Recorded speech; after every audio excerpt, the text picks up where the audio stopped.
Comment améliorer son style d'écriture sur son blog? Alors, c'est vrai que quand on démarre un blog, qu'on doit commencer à créer du contenu en écrivant donc des articles et qu'on n'a pas l'habitude, c'est un peu compliqué. Et en fait, il y a deux choses. Il va y avoir deux types de profils. Il va y avoir le profil de l'expert qui est habitué à écrire avec son PC, hein, qui est habitué à rédiger des documents, même des fois de documents assez volumineux, qui a l'habitude d'écrire dans son domaine.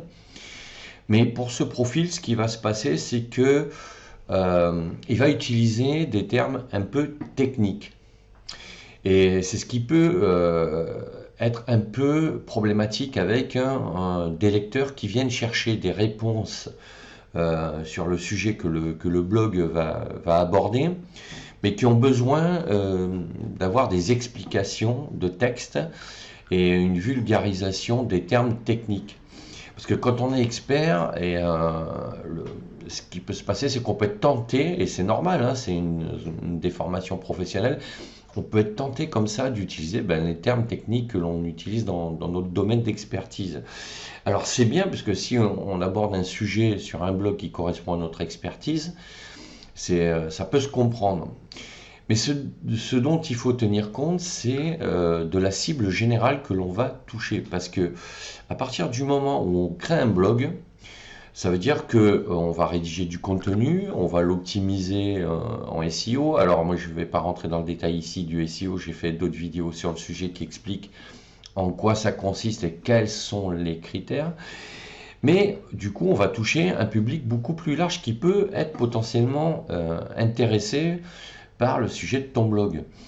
Et ce qui est important de comprendre, c'est qu'il va falloir utiliser plutôt un style d'écriture avec un vocabulaire, alors vulgarisé c'est un peu péjoratif, mais j'allais dire plus simplifié, plus accessible.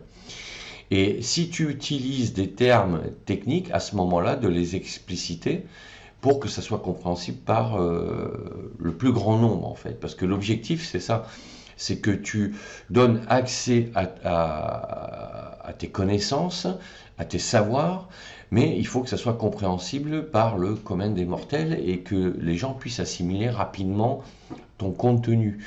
Et si c'est trop technique, ça peut être un blocage. Donc ça, faire très attention par rapport à ça. L'autre profil, ça va être celui qui a une expertise, mais qui ne demandait pas beaucoup de rédaction de documents et qui va avoir quelques difficultés à rédiger des articles, à structurer un article.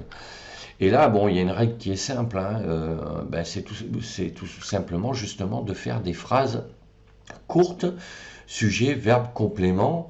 Et il vaut mieux que dans un paragraphe de 5-6 lignes qui est 4-5 phrases, que plutôt 2 phrases hyper longues et qu'on ne sache plus de quoi ça parlait quand on a fini de lire la phrase, quoi.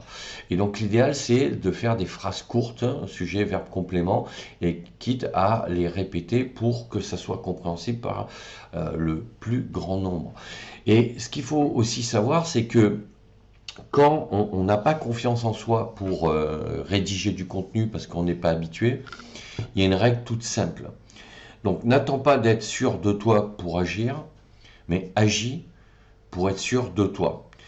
Parce que plus tu vas agir, plus tu vas écrire, plus tu vas t'améliorer, plus tes articles vont être structurés, plus le fond va devenir performant.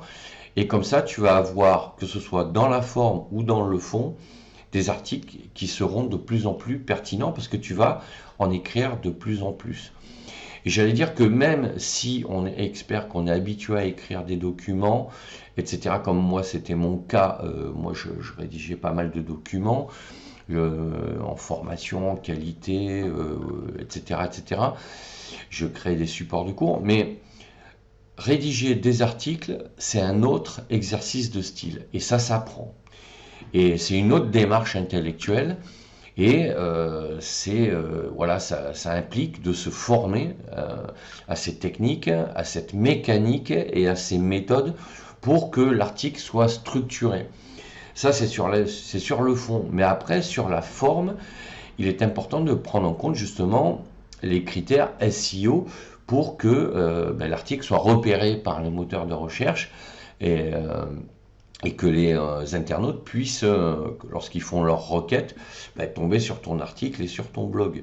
Donc en fait, il faut être en capacité d'avoir un style qui correspond aux critères tout en mettant son propre style. Et c'est difficile quand on n'a pas l'habitude d'écrire comme on parle, parce qu'en fait la difficulté c'est ça. Alors ça peut être une stratégie aussi, enfin une stratégie c'est d'écrire comme on parle pour donner justement, faire transpirer sa personnalité à travers ses articles. Mais il faut savoir qu'en faisant ça, on s'expose au fait de ne pas être compris par une grande partie aussi.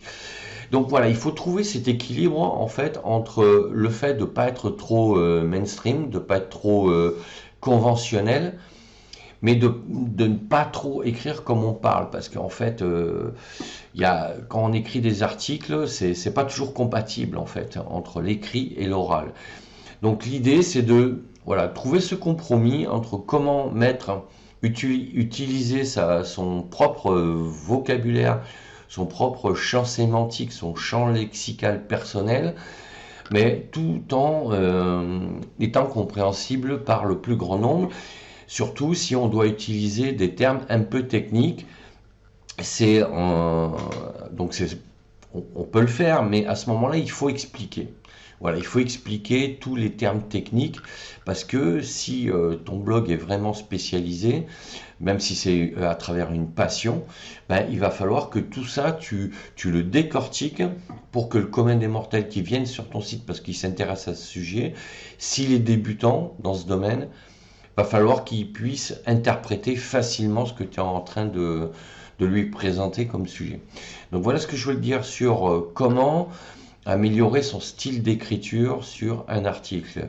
Donc déjà tenir compte de la structure, intro, développement, conclusion, les critères SEO, donc prendre en compte les critères SEO, et au niveau du champ lexical, c'est-à-dire des mots que tu vas utiliser, essayer de bien expliciter les termes techniques et spécifiques qui peuvent concerner ton sujet, ta thématique.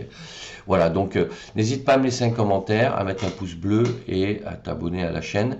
Et sache que tu peux télécharger mon livre Devenir formateur en ligne, le lien est dans la description de la vidéo. Je te dis à bientôt pour d'autres sujets.